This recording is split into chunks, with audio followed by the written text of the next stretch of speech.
Hi friends, ఎలా ఉన్నారు? ఉన్నారా? మేము ఇవాళ ఒక అకీకా ఫంక్షన్కి వెళ్ళాము. అది ఎక్కడ అంటే మావంట్లగూడెంలో జరిగింది అకీకా ఫంక్షను. అక్కడ అందరూ మా బంధువులు వచ్చారు. వాళ్ళతో పాటు వీళ్ళు ముగ్గురం అయితే వచ్చారు. వీళ్ళు ఎవరా అని వింతగా చూస్తున్నారు జనం అందరూ. అయితే వీళ్ళు ఎవరు అంటే గిజ్రాయిలండి. అయినా కూడా వాళ్ళు ఎంతమంది ఎన్ని రకాలుగా మాట్లాడినా కూడా పట్టించుకోలేదు. కానీ వాళ్ళు అందరిళ్ళకి పోలేరండి, ఫంక్షన్లు అయిన ప్రతి ఇంటికి పోలేరు. కాకపోతే ఏంటంటే దేవుడు వాళ్ళని మన కోసం పంపిస్తూ ఉంటాడు.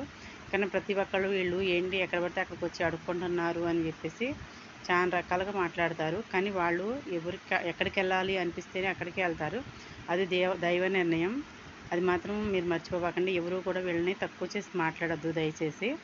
వీళ్ళు ఎక్కడున్నా కూడా మనని దీవించడానికి వస్తుంటారు. వీళ్ళ దీవెనలు ప్రతి ఒక్కటి కూడా మనకి నిజం జరుగుతాయండి. అలా నా జీవితంలో జరిగాయి కాబట్టి మీ అందరితో షేర్ చేసుకుంటున్నాను. ప్రతి ఒక్కరిని వీళ్ళని తక్కువ చేసి మాట్లాడొద్దు. ఎందుకంటే వాళ్ళు శపించినా కూడా మనకి అదే ప్రభావం జరుగుతుంది.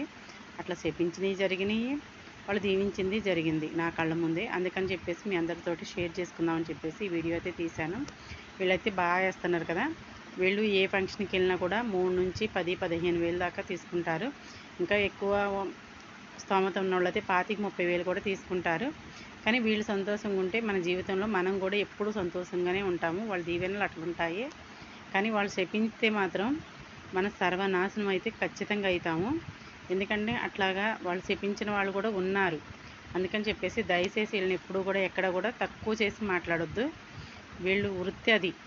వీళ్ళ వృత్తిని బట్టి, వాళ్ళు చేసే పనిని బట్టి మనం వాళ్ళని సరే మనకు చేతనైనంతే మనం ఏమి ఒత్తిడి చేయట్లేదు. ఇదివరకు ఎవరో ఒత్తిడి చేశారు, అట్టే అన్నారు. మా ఫంక్షన్లో కూడా ఏంటి ఎక్కడికి వెళ్ళినా మీరు వస్తున్నారు అది దాన్ని తగువ చేశారు.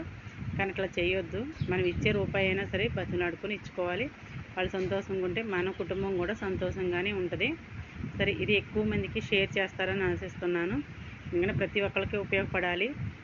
వాళ్ళ దీవెనలు మనందరికీ ఉండాలి. సరే, అందరూ కామెంట్లో చెప్పండి వీళ్ళు ఎట్లా చేశారు ఏంటనేది. సరే, బాయ్. లైక్ అయితే మర్చిపోబాక.